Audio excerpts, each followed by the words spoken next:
Bueno, buenos días para todos. La idea del día de hoy es que hablemos un poquito de el enfoque del paciente con hematuria, que es un motivo de consulta frecuente, que tiene bastante importancia porque los desenlaces que puede llegar a tener una hematuria no estudiada son bastante graves y que muchas veces se nos pasa por alto, sobre todo la microhematuria, porque yo creo que la hematuria macroscópica pues no, para nadie es como un síntoma que se deja desapercibido, sino que motiva la consulta, pero la microhematuria, que es en la mayoría de los casos un hallazgo ocasional o que no se estaba buscando activamente, tiene algunas implicaciones que ya vamos a ir resolviendo.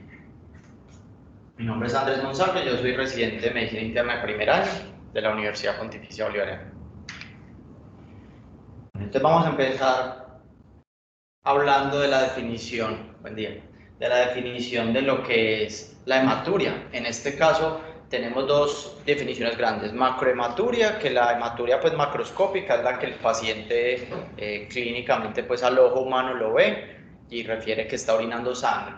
Pero la microhematuria es importante tener en cuenta esta definición porque a uno en el uroanálisis le reportan son los glóbulos rojos por campo de alto poder. Entonces, la definición como tal es más de 3 glóbulos rojos por campo de alto poder, se define como hematuria microscópica.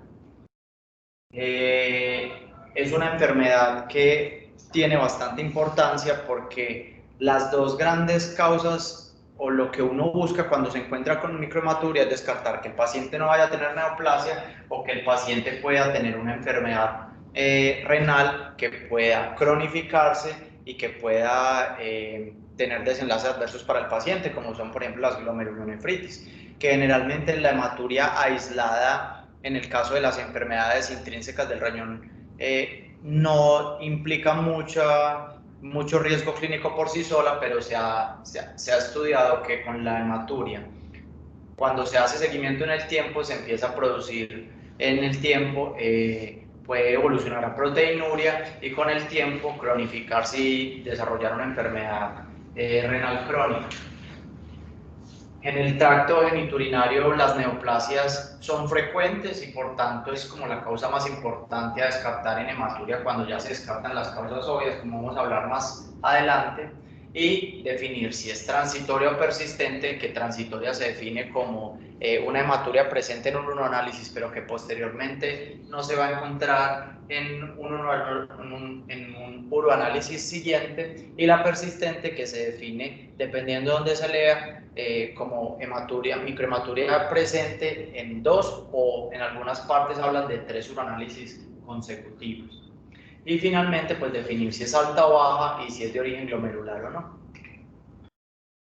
Es importante hablar de microhematuria porque es una causa frecuente de consulta. En los reportes en la literatura va desde el 2.5% hasta el 20% de las causas de consulta. La microhematuria no es tan frecuente, sobre todo porque el paciente pues, no lo reporta, sino que uno lo está buscando, o porque el paciente venía con dolor, o porque se estaba estudiando alguna otra enfermedad y se encuentra en el uroanálisis. Y tenemos que la hematuria puede ser transitoria desde el 6 al 39% en los reportes, y miren que permanente es muy bajita, solamente del 0.5 al 2%. Por eso es tan importante hacer un seguimiento, porque muchas veces uno encuentra microhematuria, pero en el control que puede hacer las 48 horas, una vez se ha resuelto la causa obvia, la hematuria tiende a desaparecer.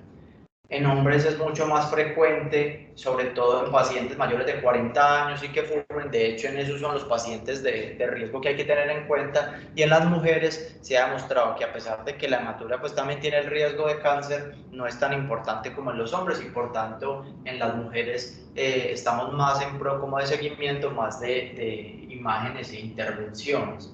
Y que las neoplasias se asocian sobre todo con la hematuria macroscópica, que puede ir en la presencia de neoplasias urinarias del 10 hasta el 40% de todas las neoplasias urinarias, y microscópica solamente hasta el 5%. Pero definitivamente es complejo a veces saber de dónde viene esa hematuria, porque hasta el 40% de las causas de hematuria no se encuentra una causa identificable, y por tanto una vez que se hacen los controles la hematuria desaparece.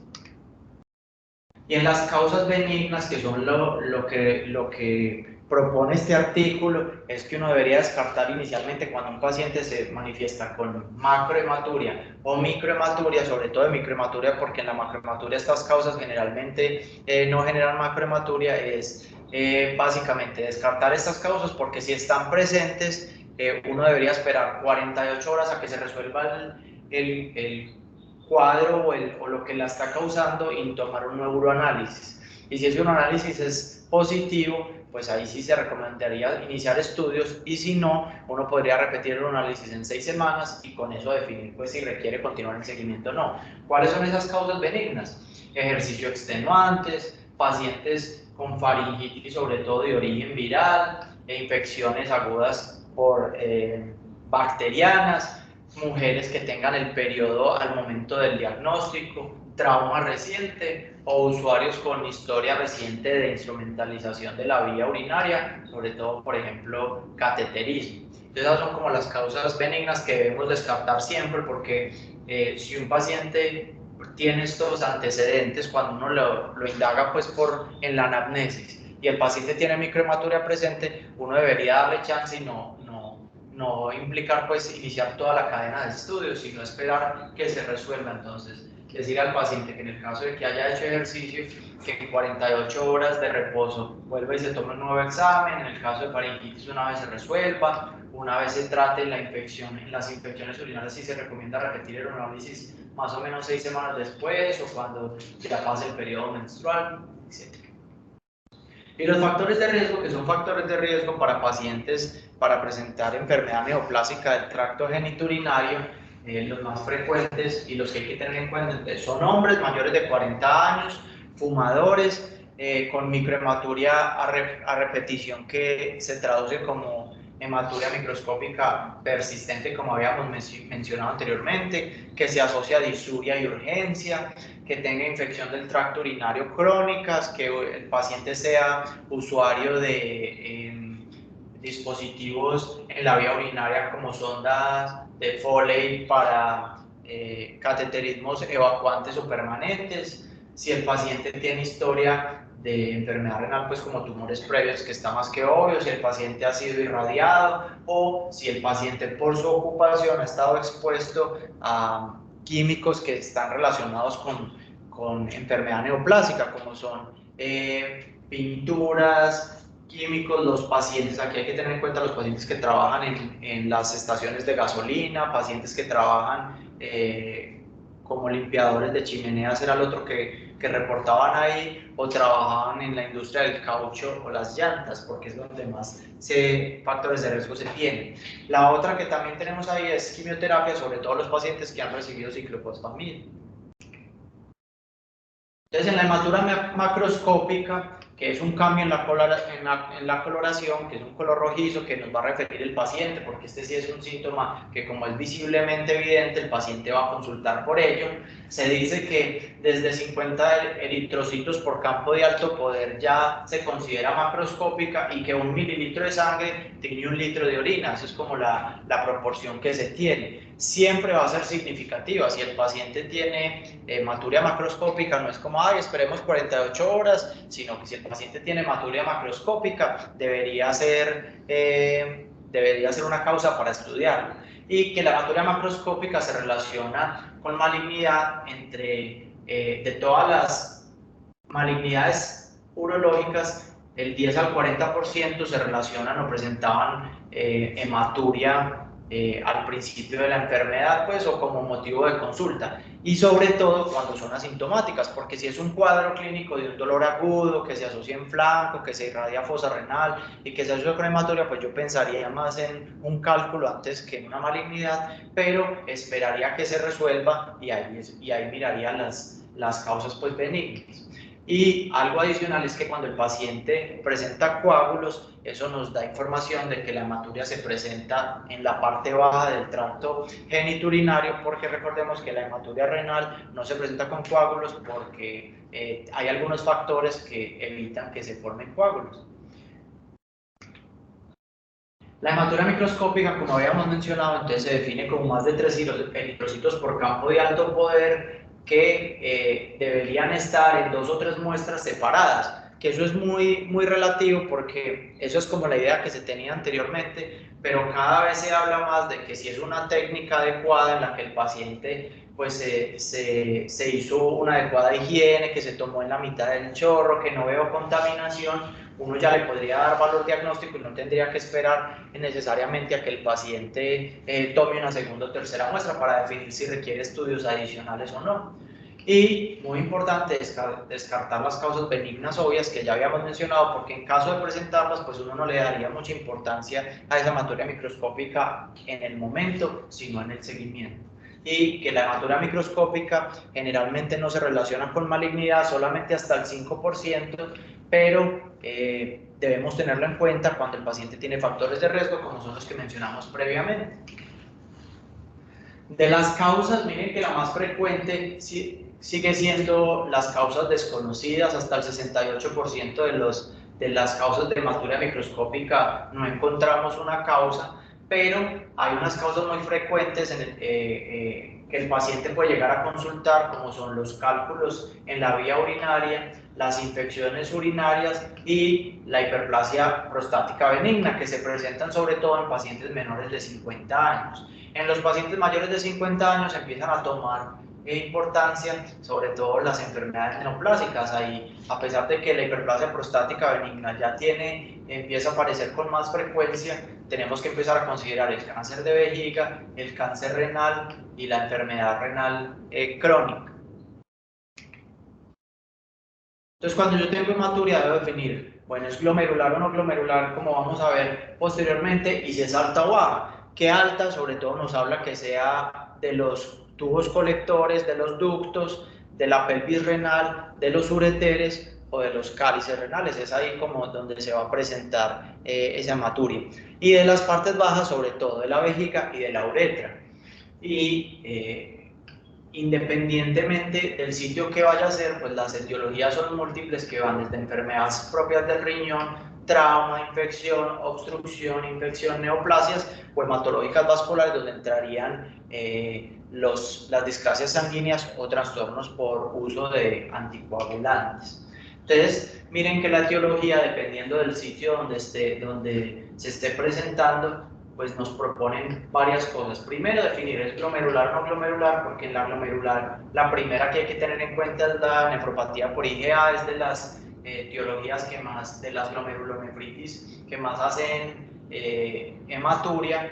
La nefropatía por membrana basal delgada, el síndrome de Alport, las glomerulonefritis postinfecciosas, y en las no glomerulares, necrosis papilar, infartos renales, trombosis de la vena renal, malformaciones arteriovenosas. A nivel del ureter, que puede haber cáncer, que es muy raro, pero puede, sobre todo los cálculos renales se presentan mucho en este sitio y generan mucho sangrado. A nivel de la vejiga, cistitis por radiación o cálculos o cáncer. Y a nivel de la próstata, tener en cuenta mucho la prostatitis y la hiperplasia prostática benigna, porque en ocasiones generan sangrado y el diagnóstico pues es sencillo, es simplemente hacer un tacto rectal y yo me puedo dar cuenta o que la próstata está caliente o sentir alguna deformidad en la próstata que me pueda estar explicando ese sangrado.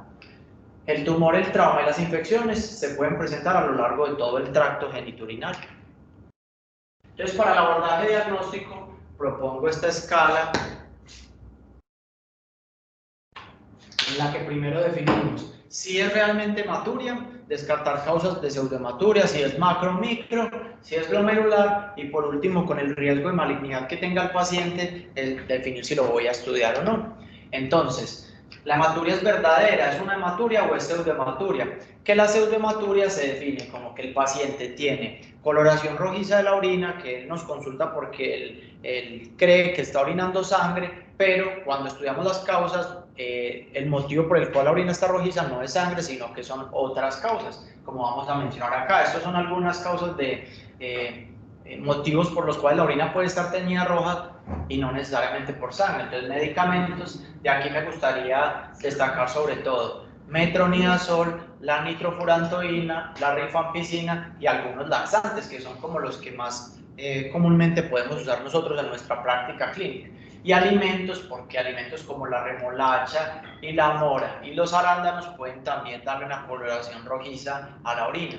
Y algunos metabolitos como la porfiria, la tirosina, las bilirrubinas también pueden teñir la orina con un color rojizo violáceo que puede hacer pensar que el paciente tiene hematuria, pero no es por sangre. Entonces, ¿cómo nos damos cuenta si el paciente realmente tiene una hematuria cuando él nos presenta? Porque si vemos los eritrocitos en el sedimento, pues eso no es, ya tenemos el diagnóstico que definitivamente sí es una hematuria. Pero si es simplemente por el color de la orina, entonces tenemos dos cosas. Después de centrifugar la orina, que es como normalmente se estudia un uroanálisis, mirar si el sedimento es rojo, definitivamente es hematuria. Pero si el sobrenadante es rojo, aplique la prueba con tirilla. Si es negativa, pues considere otras causas, definitivamente no es hematuria.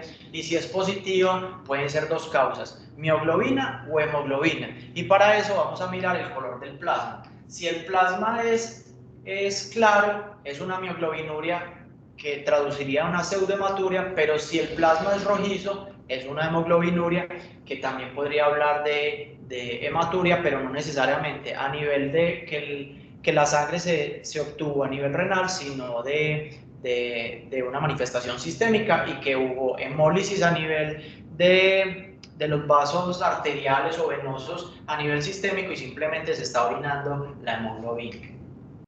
Entonces, con el abordaje diagnóstico, definir, muy importante, si es macroscópica o microscópica, como vimos anteriormente, y hacer 3 preguntas grandes, cosas que voy a buscar a la anamnesis, al examen físico y con qué ayudas diagnósticas me voy a apoyar. Entonces, en la anamnesis voy a empezar a preguntar sobre el momento de la micción. Si es al principio, piense que las causas donde se está originando esa orina, esa hematuria es en la uretra o en la vejiga, y si es al final, piense que son causas altas a nivel del riñón, a nivel de los ureteres. Y si es durante toda la micción, adelante, profe. Yo los tenía registrados.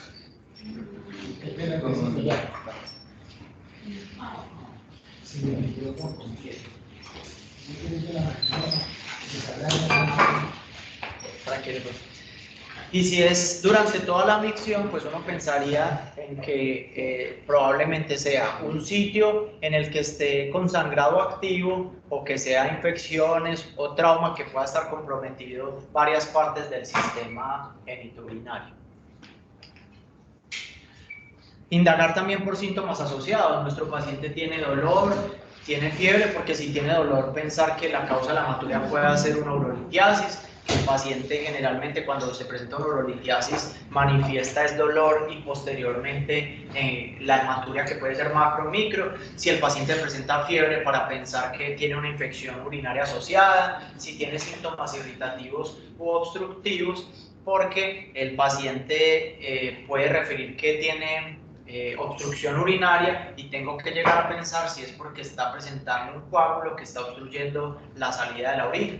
Y ojo con la disuria, porque uno pensaría que cuando un paciente refiere disuria y hematuria es una infección urinaria, pero hasta en el 80% de los casos de cáncer de vejiga el paciente puede referir disuria asociada a esa hematuria. Entonces, si es solamente disuria y hematuria, no quedarse tranquilos con que es una infección, sino busque y apóyese en las otras cosas que tienen en el uroanálisis. Indagar por la presencia de coágulos en la orina, porque si tiene coágulos ya sabemos que entonces va a ser de origen bajo, es decir, no renal o no glomerular, y adicionalmente si el paciente tiene coágulos, definir qué tan frecuentes son o tan grandes son esos coágulos y que nos pueda hablar que tiene un sangrado activo, y adicionalmente que el paciente tenga riesgo de generar una obstrucción y que vaya a requerir uso de sonda pues con irrigación o simplemente uso de sonda. ¿Qué antecedentes familiares tiene? Si el paciente tiene familiares en primer grado de consanguinidad con enfermedades renales genéticas como el síndrome de Alport, si el paciente tiene familiares con cáncer, etc. mirar si el paciente tiene síntomas sistémicos para pensar en infecciones, por ejemplo, si el paciente tiene un antecedente de una faringitis aguda o está cursando con ella, eso nos podría explicar por qué el paciente tiene una hematuria y podría hacerle seguimiento, o si el paciente tiene exposiciones, ya vimos, entonces si el paciente trabaja en una estación de gasolina, si el paciente trabaja con la industria del caucho, limpiando chimeneas, si el paciente ha tenido un trauma reciente, si el paciente tuvo un accidente o no, mirar muy bien los medicamentos que ya mencionamos, entonces si tiene laxantes, uso de antibióticos, o si en la ingesta, pues el paciente nos refiere que consumió recientemente remolacha, arándanos o la mora, que es muy frecuente en nuestro medio. Indagar por manifestaciones prostáticas.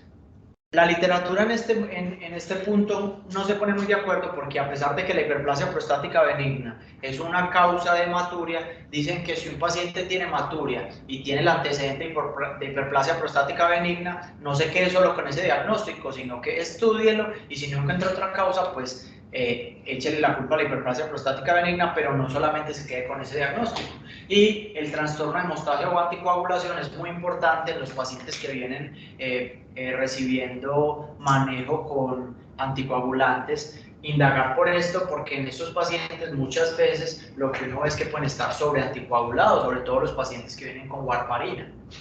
El 81% de esos pacientes tienen una causa urológica identificada, o necrosis papilar, o quistes o neoplasias que se exacerban con el uso de estos medicamentos. La hematuria cíclica en una mujer se relaciona mucho con la menstruación, entonces indagar primero. Si se asocia cuando la paciente tiene la menstruación, mirar si puede tener compromiso por una endometriosis a nivel del tracto urinario por contigüidad, y si el paciente tiene enfermedad de células falciformes, esa también es una causa clara de hematuria.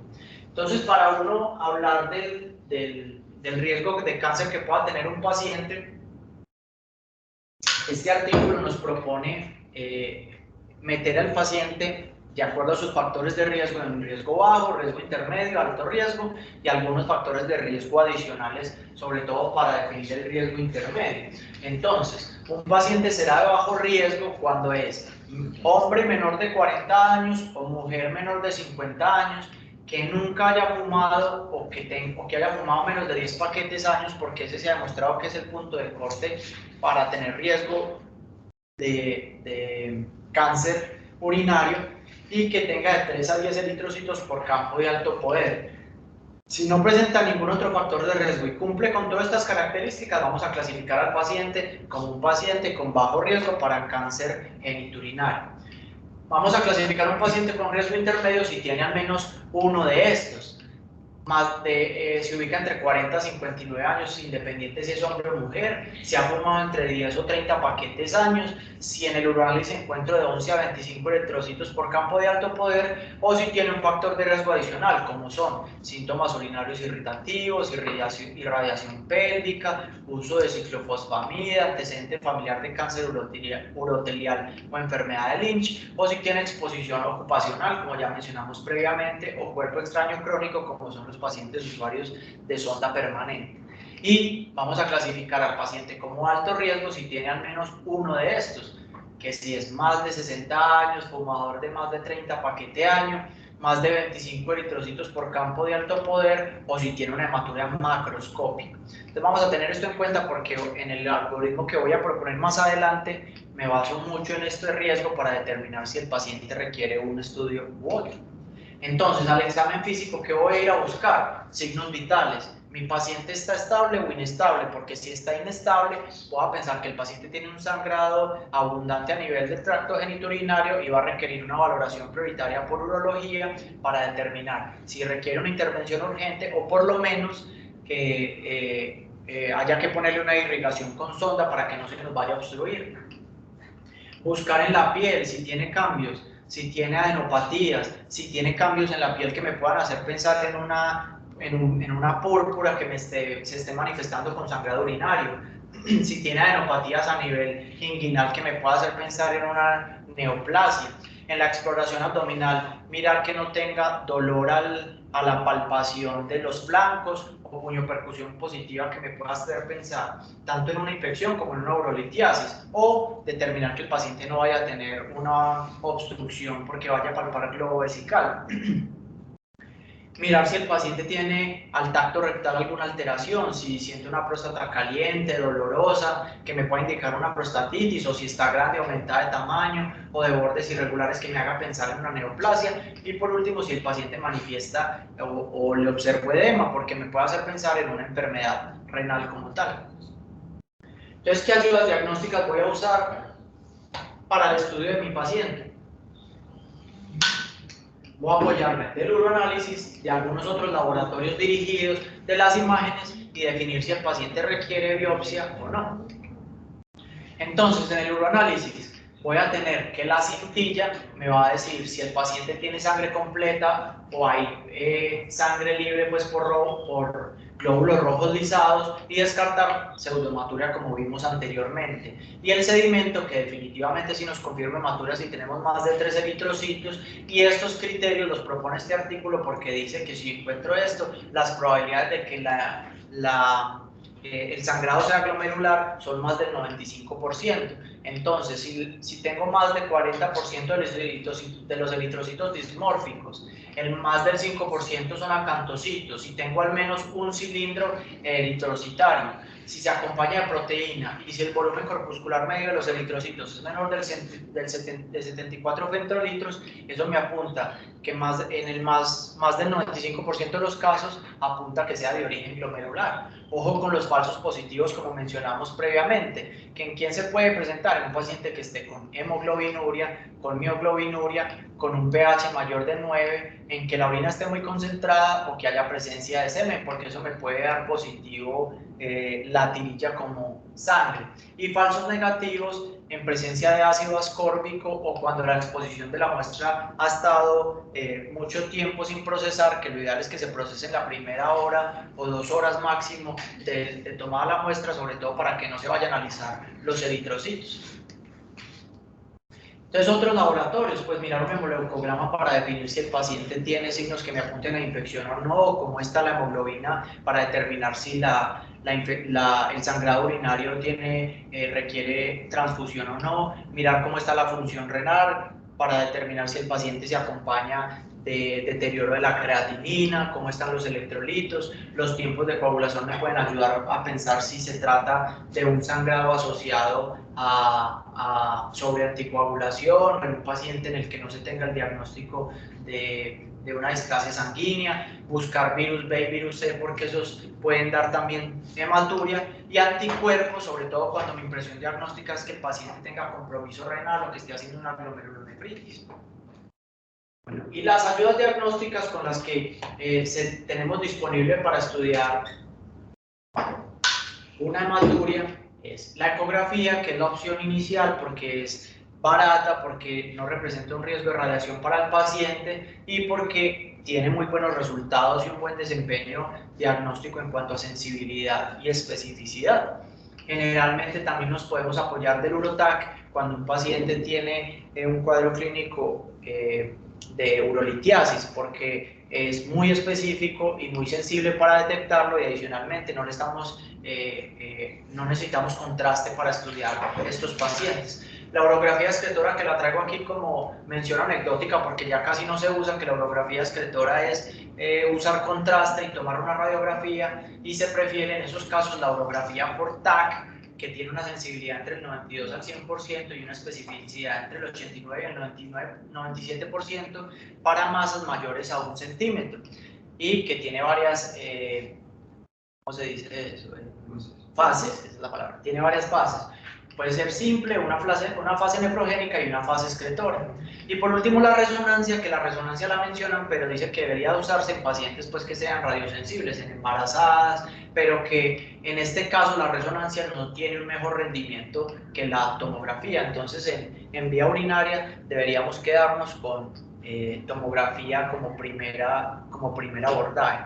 Y en el New England Journal of Medicine salió hace poquito, en el 2021, una revisión en la que ellos medían cómo se debería estudiar al paciente en cuanto a costo-efectividad y demostraron que si era un paciente que no tenía factores de riesgo, como vamos a ver más adelante, el paciente se debería estudiar con ecografía y cistoscopia, que tenía mejor rendimiento, tenía un muy buen rendimiento y era mucho más económica y menos eventos adversos para el paciente que usar la tomografía y la cistoscopia. Entonces, como mencionamos, la cistoscopia es el examen de elección que básicamente se introduce un endoscopio a través de la uretra del paciente y se observa toda la vejiga y directamente pues por el urólogo, y se debe ser como primera opción en el paciente que tiene hematuria macroscópica y en el paciente que tiene microhematuria pero que tiene factores de riesgo. Y ahí yo pongo la edad interrogada, porque si la edad es el único factor de riesgo que tiene el paciente, yo creería que no debería ser la primera opción y más bien deberíamos hacer un seguimiento con el uroanálisis o esperar si el paciente tiene alguna otra manifestación clínica. Con respecto a la biopsia renal, a diferencia de la proteinuria, la biopsia renal no tiene una indicación tan fuerte en hematuria, porque la hematuria por sí sola no nos habla de enfermedad renal intrínseca, sino que deberíamos solo pedirla cuando se asocia proteinuria a disfunción renal, cuando se asocia hipertensión arterial con elevación significativa o signos de enfermedad autoinmune. Pero uno sí, después de revisar mucho los artículos, sí se queda como con la idea de que la biopsia renal no es lo ideal para el estudio de la hematuria, solamente en algunos casos muy específicos. Y para determinar si la hematuria es glomerular o no, o extraglomerular, pues aquí traigo como algunos hallazgos, que es como lo que hemos venido hablando. Sobre todo, pues que si el paciente tiene coágulos, pensar en la glomerular siempre van a estar ausentes, entonces la presencia de coágulos nos van a descartar ya que sea de origen glomerular, y la proteinuria, que se asocia sobre todo glomerular cuando es más de 500 miligramos al día, es como los hallazgos más importantes, y los cilindros hemáticos sí están presentes en la glomerular y están ausentes en la extraglomerular. Y esta es una fotico a la microscopía directa, como esperaríamos encontrar. Entonces, eritrocitos dismórficos al lado derecho y eritrocitos pues completos o no lisados al lado izquierdo. Esto nos haría pensar origen no glomerular y esta nos haría pensar en origen glomerular.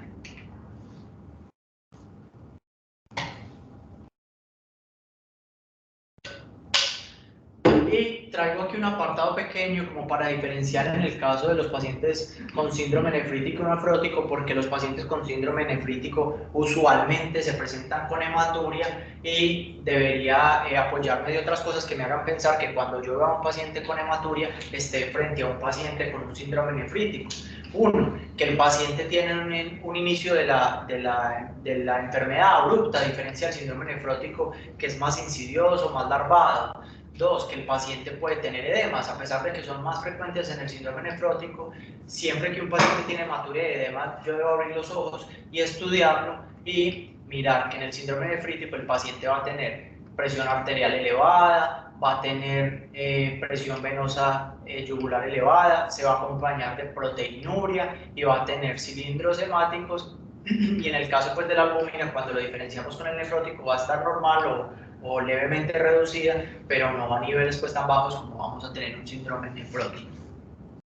Y como el síndrome nefrítico es una causa importante de la hematuria, traigo estas causas de síndrome nefrítico que son frecuentes en nuestro medio. Entonces, glomerulonefritis postestreptocóxica, que uno va a ver que se asocia con faringitis o con infecciones de piel, y que para hacer el diagnóstico debería buscar anticuerpos antistreptolicina,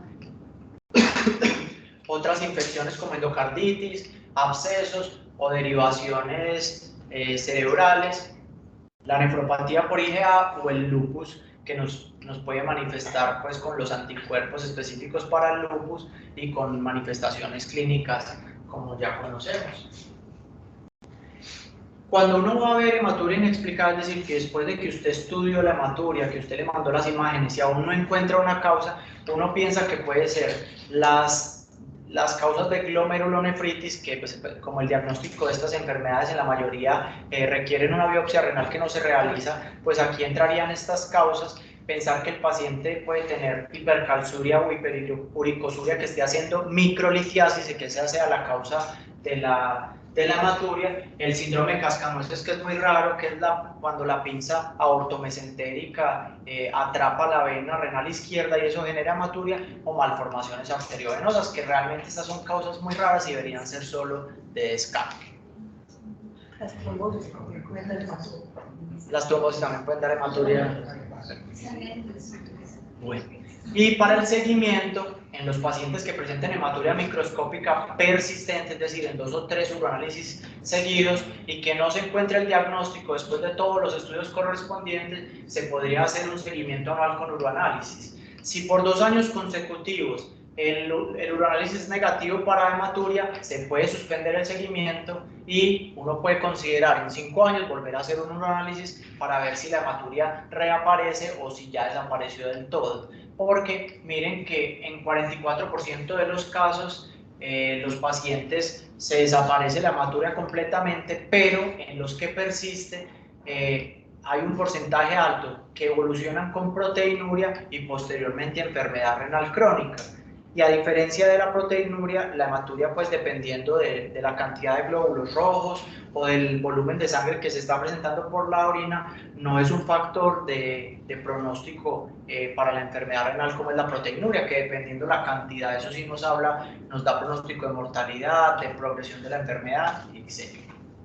Entonces, cuando nos enfrentamos a un paciente con hematuria, yo propongo este flujograma que me pareció muy interesante de este artículo del New England, que ellos empiezan como el paciente refiere hematuria, porque pues en este caso tenemos que descartar que no vaya a tener una pseudohematuria. Entonces el paciente llega con hematuria, aplíquele la prueba de la tirilla. Es negativo, haga el diagnóstico de pseudohematuria, como ya vimos previamente. Pero si es positivo, proceda con el uroanálisis para confirmar la enfermedad. Entonces, usted encuentra en el sedimento cilindros hemáticos o glóbulos rojos dismórficos, uno piensa más en un sangrado glomerular y en ese caso pues haga todos los estudios, mire si el paciente se acompaña de proteinuria, si tiene alteración de la función renal, porque en ese caso sí deberíamos considerar la biopsia. Pero donde aparecen como la mayor parte del sangrado a nivel renal, que son las células que son no dismórficas, es decir, no glomerular, entonces vamos a desarrollar el resto del algoritmo. Entonces, ya vimos que los glóbulos rojos no estaban lisados, no encontré acantocitos, entonces estoy pensando en una hematuria no glomerular. En ese caso, descarte las causas obvias. El paciente tiene síntomas de infección urinaria, sí, entonces haga cultivo, haga tratamiento, confirme la infección y haga tratamiento. Después de que haga el tratamiento, ellos recomiendan, si a usted le sigue preocupando la hematuria, pues entonces repita el uroanálisis en 4 a 6 semanas. Si el uroanálisis aún sigue con hematuria positiva, posiblemente la causa de la hematuria no era la infección urinaria y el paciente requiere otros estudios, como vamos a ver posteriormente. Si el paciente no tiene infección urinaria ni síntomas, entonces busque, ¿tiene síntomas de uro o nefrolitiasis? Sí, entonces haga un uroTAC, confirme el diagnóstico y trate y repita todo lo que ya veníamos mencionando. Si el paciente no tiene causas benignas obvias, entonces evalúe el riesgo de cáncer. Entonces es un paciente que tiene hematuria no glomerular y que no tiene ningún síntoma. Entonces evalúe el riesgo de cáncer para determinar si el paciente requiere estudios o no. ¿Cómo vamos a determinar el riesgo de cáncer? Vuelvo y traigo esta diapositiva. Entonces, el paciente es de bajo riesgo, como mencionamos previamente, de riesgo intermedio o de alto riesgo. Entonces, evalúe el riesgo de cáncer en el paciente con hematuria de origen no glomerular y sin causas evidentes. Si el paciente es de bajo riesgo, igual que veníamos mencionando previamente, repita el uroanálisis en 4 a 6 semanas y si los hallazgos siguen siendo positivos, entonces, si es de bajo riesgo o moderado, utilice ultrasonografía y cistoscopia, y si el paciente es de alto riesgo, entonces haga la tomografía con contraste y la cistoscopia. Y de acuerdo a eso, pues entonces haga diagnóstico y tratamiento si vemos una malignidad urológica evidente, y si no, considere causa de sangrado de origen glomerular, porque en algunos casos muy bajitos se ha demostrado que los pacientes con hematuria de origen glomerular se pueden manifestar con eritrocitos no dismórficos, entonces hay que tenerlo en cuenta, pero miren que llegamos allá después de haber hecho todo el derrotero de todas las causas de malignidades y de causas urológicas bajas. Y para llevar a casa me pareció muy chévere este artículo que proponía como conceptos básicos, que es como de las pocas cositas que yo creo que uno sí se debería llevar. ¿Cómo se define microhematuria? Más de 3 eritrocitos por campo de alto poder. ¿A quién debo referir? Al nefrólogo, probablemente porque requiere una biopsia renal en el paciente que a pesar de que adicional a la hematuria tiene proteinuria, albuminuria, cilindros hemáticos, glóbulos rojos dismórficos o que se asocie con una falla renal. ¿A quién la cistoscopia? Idealmente, pacientes de mayores de 40 años con otros factores de riesgo como vimos anteriormente. Ellos en este artículo mencionaban la citología que nosotros no hacemos en nuestro medio por dos cosas. El rendimiento es muy bajito, más o menos tiene una sensibilidad del 40% y requiere un personal entrenado, que en nuestro medio nosotros no contamos con mucho personal entrenado para hacer esto, pero para ellos que son alemanes, en el medio de ellos dicen que el personal de ellos está entrenado y que ellos utilizan mucho la citología para el tratamiento y para el diagnóstico de los pacientes. Imagen, entonces como ya vimos, ¿a quién le vamos a hacer imagen? Ecografía y cistoscopia a los pacientes de riesgo moderado y tomografía contrastada y cistoscopia a los pacientes de alto grado. ¿Y a quién vamos a hacerle seguimiento? A pacientes mayores de 40 años, fumadores o exfumadores con idealmente más de 20 cigarrillos paquete año o exposición, historia de exposición a factores de riesgo que me puedan aumentar el riesgo de cáncer y con uroanálisis. En nuestro caso la citología no, pero sí podemos hacer evolución clínica con medición de la presión arterial y ellos proponen hacer seguimiento con uroanálisis a los 6, a los 12, a los 24, a los 36 meses después de una investigación clínica negativa con todo lo que ya vimos previamente. Entonces esos son como los conceptos que yo creo que sí deberíamos llevarnos a casa de toda esta charla que les propongo el día de hoy. Muchas gracias.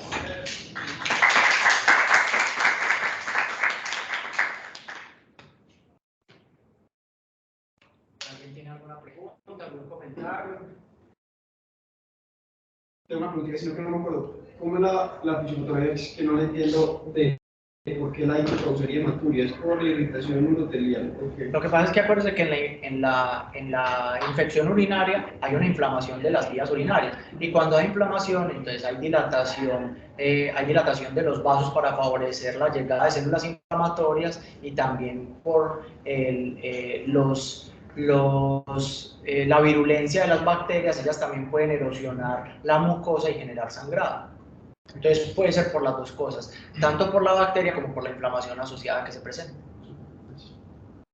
Muy bien. Yo pues lastimosamente llegué tarde, pero de lo que vi, muy bien el enfoque, me gustó esos algoritmos de final, incluso el que tú hiciste.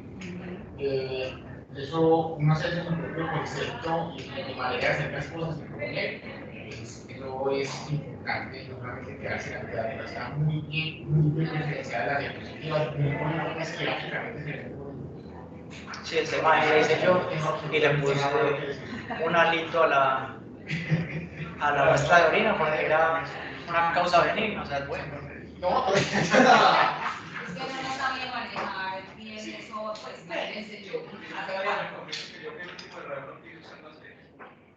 Sí, porque usted, o sea, de verdad, yo soy de los que piensan que ¿Blanco con negro? ¿Blanco con negro? no, azul para morir. No, pero, por ejemplo, yo creía que las diapositivas quitan mucho tiempo, ¿cierto?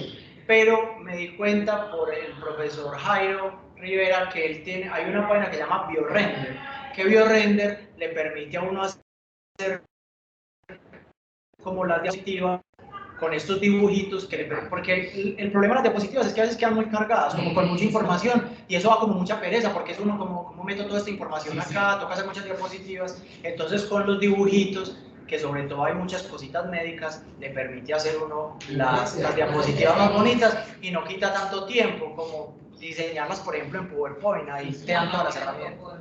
No, pero de todas maneras un buen discurso, pues, con una buena imagen, eso siempre como... Queda listo en la total. Muy bien. Muchas gracias, voy a preguntar. Aleja está ahí. ¿Alguien tiene alguna duda o alguna pregunta o algún comentario de los que están conectados?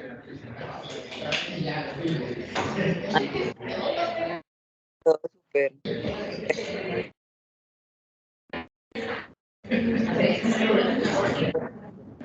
No, qué pena, es que se cortó un momentico, dame un segundito. Pueden hacer silencio un momentico. Pueden hacer silencio un momentico que la doctora va a hacer un comentario. Listo, doctora, adelante. No, que solo te dije que ninguna pregunta, que felicitaciones, que estuvo muy bueno con una información muy apropiada. Muchas gracias. Y quería aprovechar, pues, como nosotros ya terminamos esta semana, como para agradecerles por estos 2 meses. Seba sí se queda otros 2 mesecitos, pero yo sí nos veremos por aquí como en 6 meses, creo, pues, pero agradecerles por este mes, la verdad.